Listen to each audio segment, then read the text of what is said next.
नमस्कार साथियों, LSGD channel में आपका स्वागत है। दोस्तों, जीवन एक चुनौती है और हमें उस चुनौती का सामना करना होता है, नहीं तो हम उसके आगे हार जाते हैं।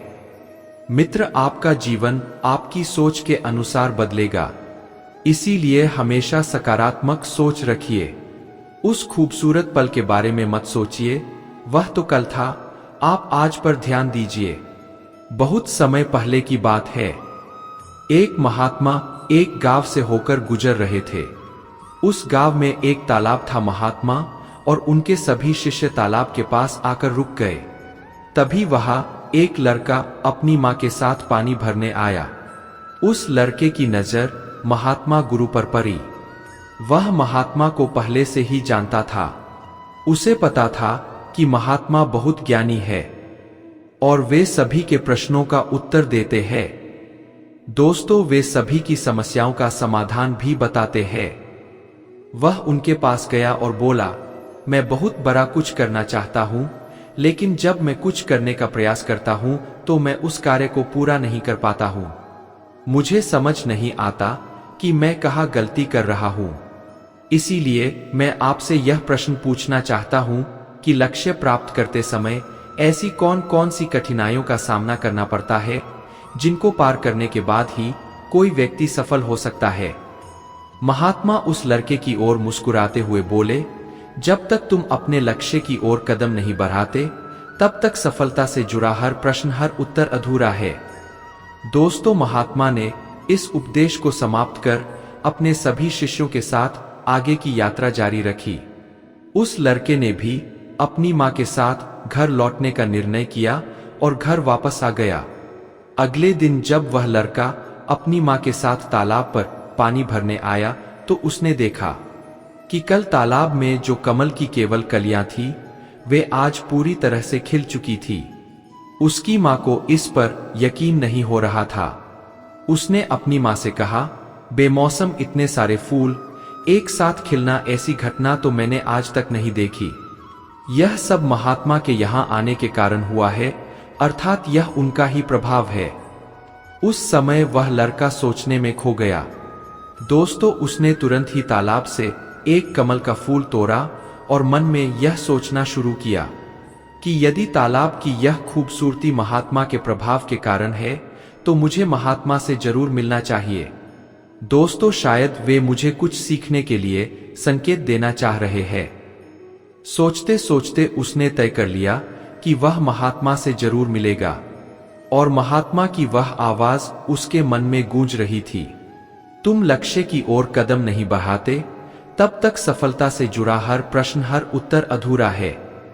तब उस लड़के ने कमल का फूल एक मटके में रख लिया और उसने यह निश्चय किया कि वह महात्मा से मिलकर ही रहेगा।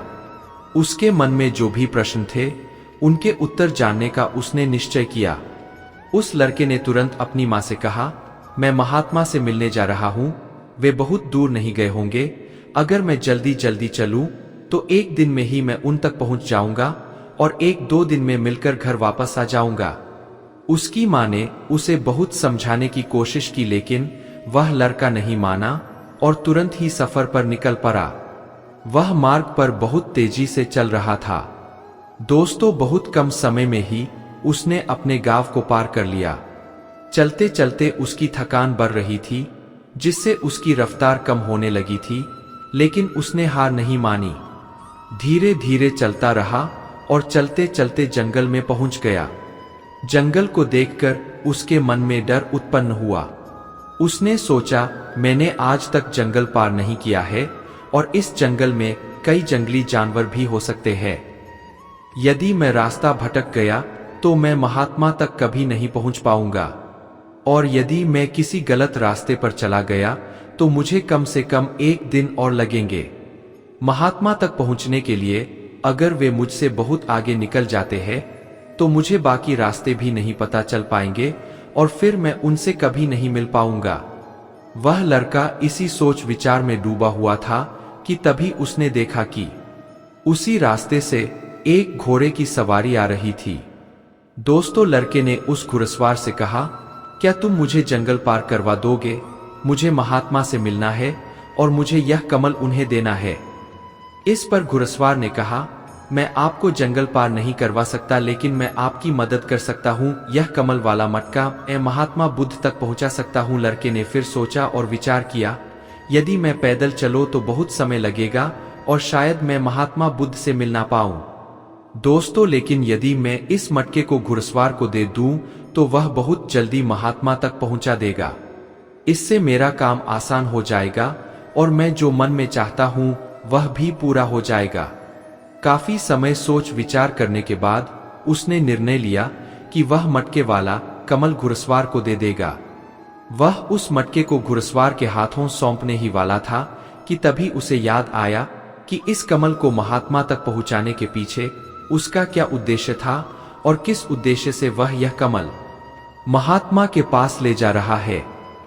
दोस्तों, तभी उसके मन में एक और विचार आया कि अगर मैं यह मटके वाला कमल लेकर महात्मा तक नहीं पहुंचा तो मेरे प्रश्नों का उत्तर मुझे कैसे मिलेगा। हो सकता है कि मेरे जीवन में यह एक ही मौका हो जिससे मैं महात्मा से मिल सकता हूं और अपने सभी प्रश्नों के उत्तर जान सकता हूं। दोस्तों, यह सोचकर उसने निर्णय लिया कि वह यह मटका नहीं देगा, मैं इसे खुद ही उन तक पहुंचाऊंगा। उसने ठान लिया। काफी सोचने के बाद उसने घुड़सवार से कहा, मैं यह मटका खुद ही महात्मा तक पहुंचाना चाहता हूं क्योंकि उनसे मिलना मेरे लिए बहुत जरूरी है। मेरे मन में कई प्रश्न हैं जिनके उत्तर मुझे उनसे जानने हैं, इसलिए मैं यह मटका खुद ही उन तक ले जाऊंगा। आपका बहुत बहुत धन्यवाद। आपने मेरे लिए इतना समय निकाला। कृपया मुझे आगे का रास्ता बता दीजिए, मैं उसी रास्ते से चला जाऊंगा। घुड़सवार ने उसे आगे का रास्ता बता दिया और वह उसी रास्ते पर चलने लगा। दोस्तों, अब शाम होने की बेला थी और उसके मन में अनेक सवाल उठने लगे। शाम के समय अगर वह जंगल में भटक गया तो क्या होगा? वह महात्मा से कैसे मिल पाएगा? और अगर वह मिल ना पाया तो क्या उसकी यात्रा बेकार हो जाएगी? ऐसे सोचते हुए उसे पछतावा होने लगा। वह मन ही मन खुद को कोसने लगा और कहने लगा, शायद अच्छा होता अगर मैंने इस मटके को उस घुड़सवार को सौंप दिया होता। इससे कम से कम वह महात्मा तक पहुंचाकर अपने घर भी लौट जाता। उस लड़के के मन में तरह तरह के विचार घूम रहे थे कि ऐसा होता तो क्या होता, वैसा होता तो क्या होता, अगर रास्ता भटक गया तो क्या होगा। दोस्तों, जब उसकी नजर कमल की ओर पड़ी तो उसे महात्मा की याद आई। महात्मा के चेहरे पर उसने एक ठहराव और अप्रतिम शांति देखी थी। उनकी मुस्कान ने उसमें प्रेरणादायक ऊर्जा का संचार किया था। उसने समझा कि उसकी यात्रा का उद्देश्य न केवल महात्मा से मिलना है बल्कि उनसे बहुत कुछ सीखना भी है। उसके मन में महात्मा से मिलने की तीव्र इच्छा फिर से जागृत हो गई और वह अब निश्चित था कि वह अपने मार्ग पर आगे बढ़ेगा। मित्रों, जब उसने जंगल की सीमा को पार कर लिया तो उसने महसूस किया कि जब जब वह अपने उद्देश्य को याद करता है तो रास्ते की मुश्किलें कम होती जा रही थी। यह घटना सिर्फ उस लड़के की कहानी नहीं है बल्कि यह हर व्यक्ति के साथ होती है। जब हम अपने उद्देश्य को याद रखते हैं तो हमारे मार्ग में आने वाली रुकावटें छोटी पड़ जाती है और हम उन्हें आसानी से पार करके अपने लक्ष्य की ओर बढ़ते हैं। इसके बाद उस लड़के को यह एहसास हुआ कि उसे अपना उद्देश्य याद रखना है और धीरे धीरे आगे बढ़ते रहना है। मित्रों, उसने सभी चिंताओं को छोड़ दिया और आगे बढ़ता गया। हालांकि चलते चलते वह काफी थक चुका था और जब उसने जंगल पार किया तो उसे एक छोटी सी कुटिया दिखाई दी। उस कुटिया में एक सुंदर स्त्री रहती थी। वह लड़का थक चुका था और जोरों की प्यास महसूस कर रहा था। मित्रों, वह कुटिया में गया और वहां उस स्त्री से पानी मांगा। उस स्त्री ने लड़के को पानी पिलाया और पूछा, तुम इस तरह क्यों भटक रहे हो? लड़के ने उत्तर दिया कि वह महात्मा के ज्ञान की अभिलाषा रखता है और उनसे मिलना चाहता है। तब उस स्त्री ने पूछा, आखिर तुम महात्मा से मिलना क्यों चाहते हो? लड़का बोला, मेरे मन में बहुत सारे प्रश्न हैं जिनका उत्तर जानने के लिए मैं उनसे मिलने जा रहा हूं। दोस्तों, वह लड़का अपनी बातें कह रहा था। जबकि दूसरी ओर उस स्त्री के मन में उसके प्रति प्रेम जाग रहा था। मन ही मन वह स्त्री उसे पसंद करने लगी थी। उसने लड़के को रोकना चाहा और कहा, आज तुम यहीं रुक जाओ, वैसे भी शाम होने को है और बहुत जल्द रात भी होने वाली है। ऐसे में तुम कहाँ जाओगे, इससे अच्छा है कि आज रात तुम यहीं रुक जाओ। उस स्त्री की बातों को सुनकर लड़का समझ गया कि वह उसे पसंद करने लगी है। दोस्तों, अब उसने स्त्री की सुंदरता को मन ही मन निहारते हुए सोचा, अगर मैं इससे विवाह कर लूं तो मेरा जीवन संभल जाएगा और जीने में आनंद भी आएगा। लड़के ने सोचा, क्योंकि मैं आज रात महात्मा से मिल नहीं पाऊंगा तो क्यों ना मैं यहीं पर रुक जाऊं। फिर उसने जवाब देते हुए कहा, मैं कुछ देर में सोचकर बताता हूं। लड़का इस विषय में सोचता रहा। तब तक उसके मन में फिर से महात्मा की वह बात याद आई। उसे एहसास हुआ कि वह इतनी दूर क्यों आया है और उसने मन ही मन सवाल किया, क्या मैं यहाँ इतनी दूर इस स्त्री के साथ मित्रता, प्रेम या विवाह करने आया हूँ? नहीं, ये मेरी प्रेमिका नहीं बन सकती। कौन जानता है, आज उसका मन मुझ पर आया है, कल किसी और पर आ सकता है। दोस्तों, लड़के ने तुरंत ही उस कमल की ओर देखा और उसे अपना उद्देश्य याद आ गया। उसने जल्दी से निर्णय लिया कि वह आगे अपने लक्ष्य की ओर बढ़ेगा। उसने लड़की को मना किया और अपने मार्ग की ओर प्रस्थान कर दिया। जब वह आगे बढ़ने लगा तभी उसे अपने निर्णय पर अफसोस होने लगा। उसे ऐसा लग रहा था कि अगर उसे महात्मा ना मिले तो उसकी वह लड़की भी हाथ से निकल जाएगी। इस बात का उसे बहुत दुख था। फिर भी वह आगे बढ़ता गया। कुछ दूर जाने के बाद जब उसका मन शांत हुआ तब उसे एहसास हुआ कि यदि वह उस स्त्री के पास रुक जाता तो वह अपने उद्देश्य में कभी सफल नहीं हो पाता और उसकी यह यात्रा बेकार हो जाती। दोस्तों, उसे एक और बात का भी स्मरण हुआ कि कोई भी वस्तु या व्यक्ति जो हमें हमारे उद्देश्य से भटकाने का प्रयास करे, उससे तुरंत ही दूरी बना लेनी चाहिए और हमें अपना उद्देश्य याद रखना चाहिए।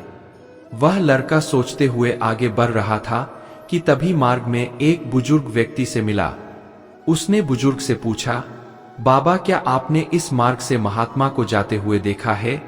पिछले गांव में किसी ने बताया था कि वह इसी मार्ग से आगे बढ़े थे। क्या आप बता सकते हैं कि वे किस दिशा में गए हैं? बुजुर्ग व्यक्ति ने कहा, तुम्हें शायद कोई गलतफहमी हुई है। इधर से कोई भी आशय मुनि नहीं गुजरे हैं। हो सकता है कोई और मोड़ हो जिस पर तुमने ध्यान नहीं दिया हो और उस रास्ते से वे मुनि चले गए हो। यह सुनकर वह लड़का घबरा गया। अभी कुछ घंटे पहले ही उसने उस बस्ती को पार किया था। दोस्तों, अगर वह वापस जाता है तो काफी समय लगेगा और अंधेरा भी होने को है। उसके पास ठहरने के लिए कोई जगह नहीं है और ना ही खाने के लिए कुछ बचा है। इससे उसकी पूरी यात्रा बेकार हो जाएगी। उसे लगने लगा था कि वह महात्मा से मिल नहीं पाएगा और अब ऐसा लगता है कि इस जन्म में उनसे मिलना संभव नहीं है। इन सब विचारों ने उसके मन को घेर लिया और वह खुद पर संदेह करने लगा। दोस्तों, जैसे ही उसके मन में इस प्रकार के विचार उत्पन्न हुए, मानो उसके पैरों में किसी ने बेरियां डाल दी हो। वह बार बार केवल एक ही बात सोच रहा था, आखिर मुझे वह क्यों नहीं दिखाई दिया? मैं बार बार एक ही गलती क्यों करता हूँ? मुझसे इतनी बड़ी गलती कैसे हो गई? वह लड़का सिर पकड़कर वहीं बैठ गया। कुछ देर तक तो उसे कुछ समझ नहीं आया। तभी उसे अपनी माँ की बात याद आई कि हर गलती में कोई ना कोई सीख छुपी होती है जो हमारे जीवन को और भी बेहतर बनाती है। दोस्तों, यह सोचते ही उसका मन पूरी तरह से शांत हो गया और वह बार बार अपने मन में एक ही बात दोहराने लगा, हर गलती में सीख छुपी होती है और वह हमें और बेहतर बनाने आती है। उसने अपनी गलती को स्वीकार किया। हाँ, मुझसे गलती हो गई है। मैं जल्दीबाजी में बिना सोचे समझे मार्ग में आगे बढ़ रहा था। जैसे जैसे लोगों ने कहा उसी तरह से मैं आगे बढ़ता गया। अपनी गलती स्वीकार करने के बाद उसका मन शांत हो गया। मित्रों, उसकी आशा अब निराशा में बदल चुकी थी। वह एक पेड़ के नीचे बैठा हुआ था। तभी उसने देखा कि कुछ जानवर नदी से पानी पी रहे थे। यह सब देखकर उसे याद आया कि जब वह पहली बार महात्मा से मिला था तो वह पानी के पास ही मिले थे और महात्मा के साथ उनके कई शिष्य भी थे। सभी को पानी की जरूरत तो पड़ेगी ही। इस बात को समझते ही उसे यह महसूस हुआ कि महात्मा भी उसी रास्ते से भ्रमण कर रहे होंगे। फिर उसने सोच विचार कर तय किया कि वापस जाने से अच्छा है कि वह नदी के किनारे किनारे होते हुए आगे बढ़ता रहे। दोस्तों, ऐसा सोचते ही उसने तुरंत रास्ता बदल दिया और नदी के रास्ते पर चलने लगा। जैसे जैसे वह आगे बढ़ता गया, उसका मन और भी हल्का होता गया। इस अनुभव के साथ उसने महसूस किया कि जब मन शांत होता है तो हमारा मन बहुत हल्का हो जाता है। हम जल्दबाजी नहीं करते और ना ही किसी में या खुद में कमियां ढूंढते हैं। हमारी बुद्धि पहले से बेहतर काम करने लगती है। उसने यह भी महसूस किया कि खुद से शिकायत करना एक बहुत बड़ी कमी है जो हमें दुख और पीड़ा देती है। दोस्तों, चलते चलते उसके मन में यह विचार आया कि यदि वह अपने गांव में ही रुक जाता तो यह सारे अनुभव कभी नहीं मिलते। ऐसा सोचते सोचते वह मार्ग में आगे बढ़ता गया। तब उसकी नजर महात्मा के कुछ शिष्यों पर पड़ी। उन्हें देखकर वह बहुत खुश हुआ। शिष्यों को देखकर वह तेजी से आगे बढ़ा और अंत में महात्मा तक पहुंच गया। जब वह महात्मा से मिला तो उसने उन्हें प्रणाम किया और तुरंत ही उन्हें कमल का फूल भेंट किया। दोस्तों, महात्मा ने उस कमल के फूल को अपने हाथों में लेते हुए कहा, बहुत सुंदर, यह कमल पूरी तरह खिल चुका है। 2 दिन पहले ही तुमने मुझसे पूछा था कि लक्ष्य को प्राप्त करने के लिए कौन सी कठिनाइयों का सामना करना पड़ता है।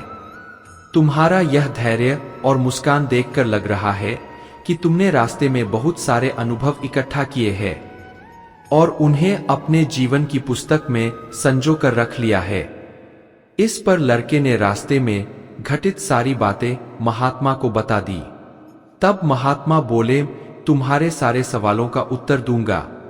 बिना कोशिश के हर चीज अधूरी होती है। दोस्तों, जब इंसान किसी लक्ष्य को प्राप्त करने के लिए रास्ते पर चलता है तो सबसे पहले अपने अनुभव से ही सीखता है। जब धीरे धीरे उसकी बुद्धि बढ़ने लगती है तो वह दूसरों की भी गलतियों से सीखने लगता है। जीवन में लक्ष्य प्राप्ति के लिए और किसी उद्देश्य में सफलता प्राप्त करने के लिए हमें उस रास्ते पर चलना पड़ता है। तभी हम सफलता प्राप्त करने के रहस्य को जान पाएंगे। हर लक्ष्य को हासिल करने में कुछ चुनौतियां आती है और इनका समाधान करने के बाद ही हम अपने लक्ष्य तक पहुंच सकते हैं। दोस्तों, अगर तुमने उन चुनौतियों का सामना कर लिया तो तुम अपने लक्ष्य को हासिल कर लोगे। जैसे तुम इस कमल का फूल मेरे पास पहुंचाना चाहते थे और तुम्हारा उद्देश्य भी यही था। तुमने यह समझ लिया था कि इस फूल को मुझ तक पहुंचाने के पीछे तुम्हारा वास्तविक उद्देश्य क्या था। दोस्तों, हर बार जब तुम इस फूल को देखते थे तो तुम्हें तुम्हारा उद्देश्य याद आ जाता था। तुमने अपने अनुभव से सीखा कि मंजिल तक कैसे पहुंचा जाए। तुम्हारे मन में कई तरह के डर और संदेह उत्पन्न हो रहे थे। क्या पता तुम मुझ तक पहुंच पाओगे या नहीं, क्या पता इस जंगल को पार कर पाओगे या नहीं, तुमने कभी आज तक नहीं देखा है। मित्र, तुमने कभी आज तक जंगल पार नहीं किया था और तुम्हें रास्ते में कई तरह की रुकावटें झेलनी पड़ी। जब हमारे रास्ते में विभिन्न रुकावटें उत्पन्न होती है तो हमारा मन बाधित हो जाता है और हम अपने लक्ष्य से भटक जाते हैं। लेकिन जब हम अपना सारा ध्यान रुकावटों से हटाकर अपने उद्देश्य पर लगाते हैं तो सारी रुकावटें खुद ही छोटी लगने लगती है और हम उन्हें आसानी से पार कर लेते हैं। शुरुआत में यह समस्या सभी के साथ होती है। वे नहीं समझ पाते कि उन्हें जीवन में सफल होना क्यों आवश्यक है। वे क्यों कुछ करना चाहते हैं। उनके सामने बहुत सारी परेशानियां आती है और वे उन परेशानियों के सामने हार मान लेते हैं। दोस्तों, लेकिन जैसे जैसे आप आगे बढ़ते हैं और अपने लक्ष्य के प्रति पूरी तरह समर्पित होते हैं तो सफलता की ओर बढ़ना आसान हो जाता है। असली शक्ति इच्छाओं को पूरा करने में नहीं है, बल्कि यह है कि हम सब कुछ जानते हुए भी सही काम नहीं कर पाते हैं। अगर हम अपने उद्देश्य की ओर बढ़ते हुए किसी भ्रमजाल के मोहपाश में फंस जाते हैं, तो हमारी लक्ष्य प्राप्ति की यात्रा अधूरी रह जाती है। जैसे तुमने इस यात्रा के दौरान हमेशा फूल को अपने साथ रखा, वैसे ही हमें अपने उद्देश्य को हमेशा सामने रखना चाहिए। दोस्तों, हमारा लक्ष्य हमेशा आंखों के सामने होना चाहिए ताकि हमें निर्णय लेने में आसानी हो। समर्पण, संघर्ष और ध्यान, यह 3 गुण हमें जीवन में सफलता की दिशा में आगे बढ़ने में मदद करते हैं।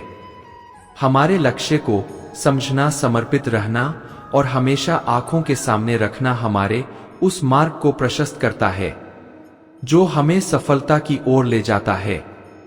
रास्ते में आने वाली रुकावटों को समझकर और उनसे अनुभव एकत्रित कर हम अपने उद्देश्य को प्राप्त कर सकते हैं। दोस्तों, जीवन की यात्रा में हमें सही निर्णय लेने की क्षमता, स्थिरता और अनुभव की आवश्यकता होती है। इन गुणों के साथ हम सफलता की ओर बढ़ सकते हैं और अपने सपनों को पूरा कर सकते हैं। बहुत समय पहले की बात है, एक गांव में एक व्यक्ति रहता था जिसका इस संसार से मन भर चुका था। वह इस संसार की मोहमाया को त्याग देना चाहता था। एक दिन उसने यह फैसला किया कि वह अब इस संसार की हर मोहमाया को छोड़ देगा। उस व्यक्ति ने सन्यासियों के जीवन को देखा था और अब उसने तय कर लिया था कि वह अब सन्यासी का जीवन व्यतीत करेगा। वह तुरंत अपने घर के पास में रहने वाले एक महात्मा के पास गया और उनसे कहा, मुझे सन्यासी जीवन जीना है। दोस्तों, मैं इस संसार की मोहमाया त्याग देना चाहता हूं। महात्मा ने उस व्यक्ति से पूछा, क्या तुम सच में सन्यासी का जीवन जीना चाहते हो? व्यक्ति ने उत्तर दिया, जी हाँ, मैंने यह निर्णय लिया है कि अब मुझे इस संसार की मोहमाया को त्यागना है। महात्मा ने कहा, ठीक है, लेकिन तुम्हें मेरी एक बात माननी होगी। व्यक्ति ने कहा, मैं आपकी सारी बातें मानने को तैयार हूं। तब महात्मा ने कहा, आज के बाद तुम मुझसे कभी नहीं मिलोगे। दोस्तों, जब मुझे तुम्हारी जरूरत होगी, मैं खुद ही तुम्हें बुला लूंगा। हमारे आश्रम में हजारों सन्यासी रहते हैं। तुम्हें उन्हीं की तरह रहना होगा और उन्हीं की तरह खाना होगा, उन्हीं की तरह वस्त्र पहनना होगा और उन्हीं की तरह जीवन जीना होगा जैसे वे जी रहे हैं। व्यक्ति ने कहा, ठीक है गुरुवार, मैं तैयार हूं। इतना कहकर उसने महात्मा को प्रणाम किया और आश्रम की ओर चला गया। आश्रम में जाकर उसे एक कमरा मिला जहां वह रहने लगा। उसे चावल कूटने का काम मिला। वह हर दिन आश्रम में रह रहे हजारों सन्यासियों के लिए चावल फूटने का काम करने लगा। ऐसे ही उसके दिन बीतने लगे। उसे लगता था कि जब गुरुजी को उसकी जरूरत होगी तब वह उसे बुला लेंगे। मित्र इसी इंतजार में वह वहां रहने लग गया। सुबह से लेकर शाम तक उसका काम केवल चावल कूटना ही था। उसने इस काम को करते करते धीरे धीरे 12 साल बिता दिए, लेकिन अब तक उन महात्मा ने उसे बुलाया नहीं। आश्रम में रहते हुए चावल कूटने वाले व्यक्ति के मन में कोई विचार नहीं थे और ना ही कोई समस्या थी। वह अकेले रहते रहते अपने विचारों पर नियंत्रण पा चुका था और जीवन जीने का सही मतलब समझ चुका था। उसके मन में अब एक अलग ही सुकून और शांति थी। 12 साल बाद महात्मा काफी बूढ़े हो चुके थे और उन्हें लग रहा था कि अब उनका अंतिम समय आ गया है। उन्होंने सोचा कि अब उन्हें अपना एक उत्तराधिकारी चुनना होगा। दोस्तों, इसलिए महात्मा ने पूरे आश्रम में घोषणा करवा दी, जो भी उत्तराधिकारी बनना चाहता है उसे देर रात मेरे कमरे के बाहर 4 पंक्तियां लिखकर छोड़नी होंगी। इन पंक्तियों में उसे बताना होगा कि जीवन जीने का सही तरीका क्या है और इस जीवन को किस प्रकार जीना चाहिए। उसे जीवन का सत्य लिखना होगा, लेकिन एक बात याद रखना, यह सब अपने अनुभवों के आधार पर लिखना होगा। किताबों में कहीं सुनी हुई बातों या किसी से नकल करके नहीं लिखना है। दोस्तों, जो भी इस परीक्षण में सफल होगा वही मेरा उत्तराधिकारी होगा। आश्रम में जितने भी लोग थे वे सभी महात्मा का आदर करते थे और उन्हें धोखा देना नहीं चाहते थे। सभी शिष्यों की इच्छा थी कि वे ही महात्मा के उत्तराधिकारी बने, लेकिन कोई भी इस चुनौती को स्वीकार करने के लिए तैयार नहीं था। हजारों शिष्यों में से एक विद्वान शिष्य ने हिम्मत जुटाकर अंधेरी रात में दीवार पर 4 पंक्तियां लिखीं। मन एक दर्पण की तरह है जिसमें धूल जम जाती है। उस धूल को साफ कर दो तो सत्य का अनुभव हो जाता है। मित्र, इस शिष्य का तात्पर्य था कि हमारा मन एक दर्पण के समान होता है जिसमें विचार और धूल जमी रहती है। जब हम अपने मन की धूल साफ करते हैं तब हमें सत्य का अनुभव होता है। यह 4 पंक्तियां उस शिष्य ने बद्दी हिम्मत जुटाकर अपने गुरुवर के कमरे के बाहर लिख दी। अगली सुबह जब महात्मा उठे और दीवार पर लिखी पंक्तियां पढ़ी तो उन्होंने कहा, किस मूर्ख ने यह लिखा है? मेरी दीवार को किसने खराब कर दिया है? उसे पकड़कर अभी मेरे पास लाओ। जब आश्रम के सभी लोगों ने पता किया तो पता चला कि वह शिष्य ने पंक्तियां लिखने के बाद रात्रि में ही उस आश्रम छोड़ दिया था। वह शिष्य अपने कुछ मित्रों से कह चुका था कि यदि सुबह महात्मा को यह पंक्तियां पसंद आई तो मेरे बारे में पता दे देना, लेकिन यदि महात्मा गुस्सा हुए तो मेरा पता कभी मत बताना। आश्रम के सभी लोग चिंतित हो गए कि इतने अच्छे विचार लिखे गए, फिर भी महात्मा को अच्छा क्यों नहीं लगा। सभी ने कहा, चलो देखते हैं गुरुवार को ऐसा उत्तराधिकारी कौन मिलेगा जो उनके सवालों का सही जवाब दे सके। कौन होगा जिसके पास इससे भी अच्छे विचार होंगे। कुछ लोग चावल कूटने वाले व्यक्ति के कमरे के बाहर इन सब बातों को कर रहे थे। दोस्तों, चावल कूटने वाला व्यक्ति उन सभी बातों को सुनते हुए जोर जोर से हंसने लगा। लोग उससे पूछते हैं, तुम्हें इसमें हंसने वाली क्या बात लगती है? क्या तुम्हें लगता है कि इसमें कुछ गलत है? गुरुवर तो सही कह रहे हैं, यह किस नासमझ ने लिखा है? वह उस चावल कूटने वाला व्यक्ति से कहता है, तुम्हें क्या पता, तुम तो 12 साल से सिर्फ चावल कूटने का काम कर रहे हो। तुम्हें किस बात का ज्ञान है? ना तुम्हें शास्त्रों का ज्ञान है, ना ही गुरुदेव ने तुम्हें ज्ञान दिया है। अगर तुम्हें इतना ही ज्ञान है तो तुम खुद ही अच्छे शब्द क्यों नहीं बता देते? लोग पूछते हैं। चावल कूटने वाला व्यक्ति हंसते हुए जवाब देता है, ठीक है, जरूर बता दूंगा, लेकिन मैंने इतने सालों से लिखने का अभ्यास नहीं किया है तो लिखना मैं भूल गया हूं। मित्र, मैं बातें जरूर बता दूंगा, लेकिन किसी को मेरी बातें लिखनी होंगी। और हाँ, मुझे उत्तराधिकारी बनने का कोई शौक नहीं है। लोग पूछते हैं, ठीक है, बताओ क्या लिखना है? तब वह व्यक्ति कहता है, लिखो, कैसा दर्पण कैसा धूल, ना कोई दर्पण ना कोई धूल, जो इसे जान लेता है वही सत्य को प्राप्त कर लेता है। दोस्तों, इसका तात्पर्य है कि जो व्यक्ति अपने मन की पवित्रता को समझता है और अपने भीतर की धूल को हटाता है वह सत्य को जान लेता है। दोस्तों, यदि तुम नहीं चले तो आश्रम के हजारों लोग तुम्हें निकाल देंगे। तुम मेरा उत्तराधिकारी बनना चाहो या ना चाहो, इससे कोई फर्क नहीं पड़ता। तुम्हारे कहे शब्द सत्य है। क्नोइसौर जीवन के अनुभवों को दर्शाते हैं। मैंने मन ही मन तुम्हें अपना उत्तराधिकारी मान लिया है। मित्र, अगर हजारों लोगों को यह बात पता चल जाता है तो वे तुमसे ईर्ष्या करेंगे और तुम्हें नुकसान पहुंचाएंगे। वे नहीं सहन कर पाएंगे कि एक चावल कूटने वाला व्यक्ति उत्तराधिकारी बन सकता है जिसे कोई ज्ञान नहीं है और जिसने कभी शास्त्र नहीं पढ़ा है। यहां शास्त्र पढ़ने वाले लोग सिर पीटते रह जाएंगे। इसलिए तुम यहां से चले जाओ कहीं और अपनी दुनिया बसाओ और वहां के लोगों को अपनी ज्ञान से भर दो। गुरु ने उस व्यक्ति से कहा, सालों पहले मैंने अपने एक शिष्य से कहा था कि जब तुम्हारे मन के सारे विचार शांत हो जाएंगे तब तुम्हारे अंदर विचार आना बंद हो जाएगा। दोस्तों, उस दिन तुम्हें सत्य का अनुभव हो जाएगा। तुम सत्य का अनुभव करोगे, खुद का भी और इस ब्रह्मांड को भी समझ पाओगे। तुमने आज इस बात को सिद्ध कर दिया। मन को शांत करने का पहला तरीका यह है कि खुद के विचारों को अच्छे से समझो। यह जानने की कोशिश करो कि आखिर तुम्हारे अंदर कौन से विचार उत्पन्न हो रहे हैं। तुम्हारे अंदर क्या चल रहा है, इन्हें जागरूकता के साथ समझने की कोशिश करो, ना कि अपने विचारों को दबाने की कोशिश करो। दोस्तों, अगर तुम अपने मन के विचारों को दबाने की कोशिश करते हो तो मन और तेजी से भटकने लगता है। जब भी तुम्हें लगे कि तुम्हारा मन भटक रहा है तो तुरंत उस पर ध्यान देना शुरू कर दो और अपने विचारों पर ध्यान दो। लगातार प्रयास के बाद तुम देखोगे कि तुम्हारे भीतर विचारों को जागरूकता से देखने की आदत लग गई है।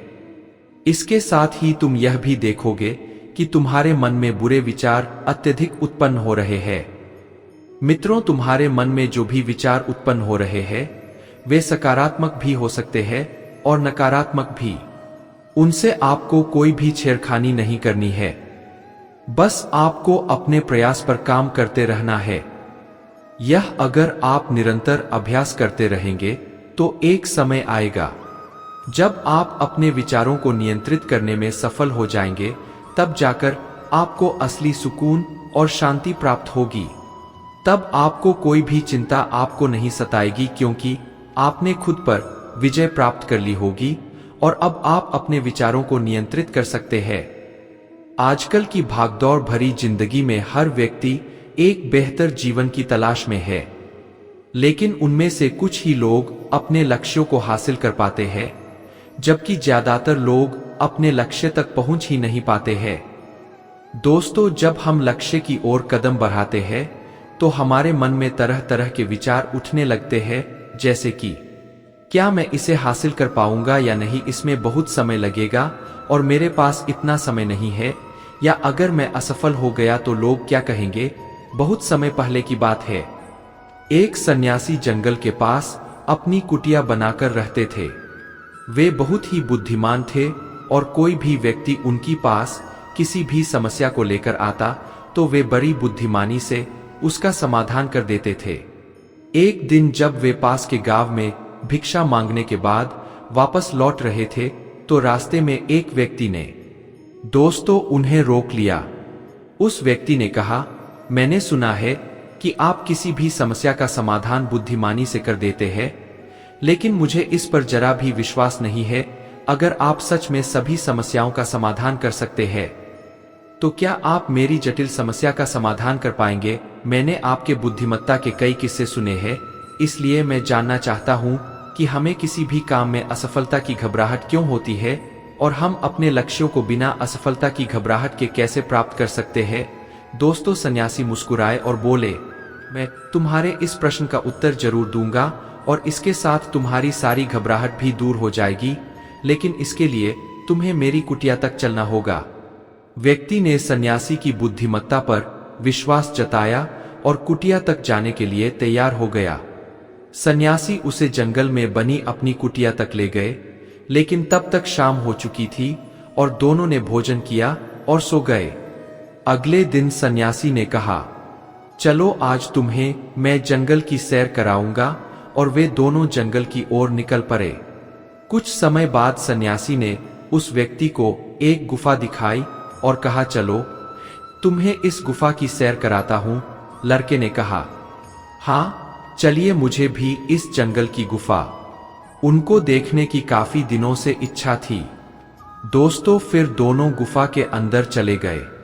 गुफा के अंदर काफी अंधेरा था, लेकिन कुछ समय बाद सन्यासी चुपके से गुफा से बाहर आ गए और गुफा के द्वार को बाहर से बंद कर दिया। लड़के ने गुफा के भीतर से आवाज दी, मुनिवर, हे मुनिवर, आप कहाँ चले गए? आप मुझे जवाब क्यों नहीं दे रहे हैं? बहुत देर तक कोई जवाब ना मिलने पर वह लड़का घबराकर गुफा के द्वार की तरफ भागा। दोस्तों, जैसे ही उसने गुफा के प्रवेश द्वार पर पहुंचा, वह हैरान रह गया। यहां तो गुफा का द्वार बंद है, अब मैं बाहर कैसे निकलूंगा? वह गुफा में अकेले बहुत भयभीत हो गया और सोचने लगा कि कहीं सन्यासी ने उसे मारने की योजना तो नहीं बनाई थी। वह गुफा में इधर उधर घूमकर बाहर निकलने का रास्ता ढूंढने लगा। वह गुफा में काफी देर तक भटकता रहा, लेकिन बाहर निकलने का कोई रास्ता ना मिला। साथ ही अब उसे भूख और प्यास भी लगने लगी। वह शांत होकर एक जगह बैठ गया। तभी उसने एक सुरंग से सूर्य की रोशनी आते हुए देखी। उस सुरंग तक पहुंचने में बहुत कठिनाई थी, क्योंकि वह सुरंग काफी ऊंचाई पर थी और चारों ओर अंधेरा था। दोस्तों, फिर भी उसने तुरंत उठकर अपनी भूख प्यास को भुलाकर अपने पूरे ध्यान को गुफा से बाहर निकलने में लगाया। काफी मेहनत और प्रयास के बाद वह सूर्य की रोशनी आने वाली सुरंग तक पहुंच गया। काफी देर तक वह सुरंग में ऊपर चढ़ता गया। तभी अचानक उसने देखा कि सन्यासी हाथ आगे बढ़ाते हुए उसे दिखे। लड़का झट से सन्यासी का हाथ पकड़कर बाहर आ गया और बाहर आते ही उसने सन्यासी पर गुस्से में कहा, आप मुझे इस अंधेरी गुफा में छोड़कर अकेले क्यों चले गए? आपको पता है मैं कितना भयभीत हो गया था, मुझे कितनी जोर की प्यास लगी थी। सन्यासी मुस्कुराते हुए उसे पानी देते हुए बोले, तुमने उस गुफा से बाहर सिर्फ 2 कारणों से निकले हो मित्रों। पहला कारण तुम्हें भयानक भूख और प्यास लगी थी और दूसरा कारण तुम्हें घुटन महसूस हो रही थी, क्योंकि तुमने अपने दोस्तों और परिवार के साथ रहने की आदत बना ली थी। इसके अलावा 2 और मुख्य कारण हैं जिनकी वजह से तुम गुफा से बाहर निकल पाए हो। पहला, तुम्हारे साथ वहां कोई नहीं था जो कहे कि इतने अंधेरे में इतनी ऊंचाई पर तुम उस सुरंग तक कैसे पहुंचोगे, यह असंभव है। दूसरा, वहां कोई यह कहने वाला नहीं था कि चलो दूसरा रास्ता देखते हैं, इससे भी आसान रास्ता मिल जाएगा और हम आसानी से इस गुफा से बाहर निकल जाएंगे। दोस्तों, सफलता प्राप्त करने का नियम भी कुछ ऐसा ही है।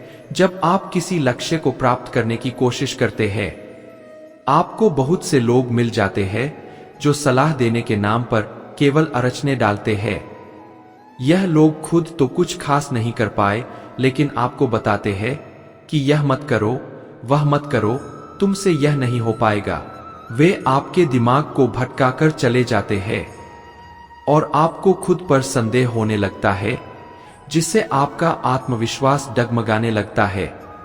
दोस्तों, सफलता ना मिलने का एक कारण यही है। सफलता पाने की प्रक्रिया थोड़ी लंबी होती है और जब हमारा मन घंटों घंटों में बदलता है तो लक्ष्य प्राप्त करने में सालों लग जाते हैं।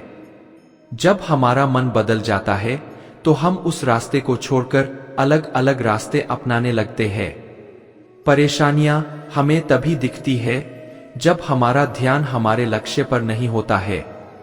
अगर आपको सफलता हासिल करनी है तो अपना सारा ध्यान अपने लक्ष्य पर टिकाए रखें।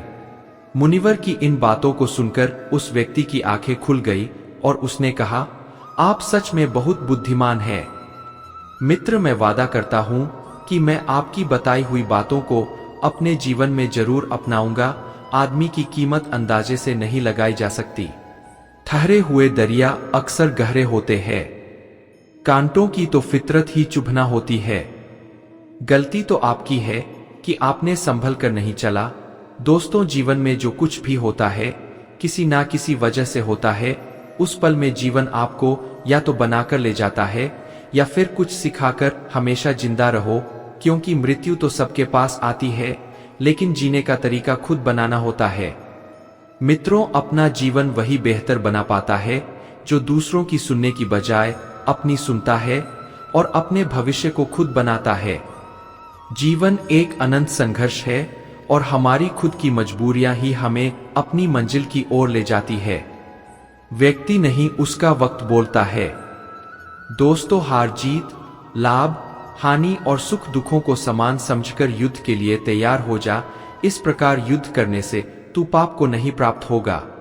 हे पार्थ, ये बुद्धि तेरे लिए ज्ञान योग के विषय में कही गई और अब तू इसको कर्मयोग के विषय में सुन। जिस बुद्धि को जानकर तू कर्मों के बंधन को भली भांति त्याग देगा, अर्थात सर्वथा नष्ट कर डालेगा। दोस्तों, इस कर्मयोग में आरंभ का अर्थात बीज का नाश नहीं है और उल्टा फल रूप दोष भी नहीं है, बल्कि इस कर्मयोग रूप धर्म का थोड़ा सा भी साधन जन्ममृत्यु रूप महान भय से रक्षा कर लेता है। यह श्री भगवान के कहने का भाव है कि कर्मयोग का कभी नाश नहीं होता। इसके संस्कार साधक के अंतःकरण में स्थित हो जाते हैं और वे साधक को दूसरे जन्म में पुण्य साधन में लगा देते हैं। निष्काम भाव से किए गए कर्मों का विपरीत परिणाम भी नहीं होता है और ऐसा साधक भगवान को प्राप्त हो जाता है। हे अर्जुन, इस कर्मयोग में निश्चयात्मिका बुद्धि एक ही होती है, किंतु अस्थिर विचार वाले विवेकहीन सकाम मनुष्यों की बुद्धियां निश्चय ही बहुत भेदों वाली और अनंत होती है। दोस्तों, इस वीडियो से आपने कुछ भी सीखा है तो कमेंट पर जय श्री राधे कृष्णा अवश्य लिख दीजिए और वीडियो को लाइक करके हमारे चैनल LSGD को जरूर सब्सक्राइब कर लीजिए। धन्यवाद। जय श्री राधे कृष्णा।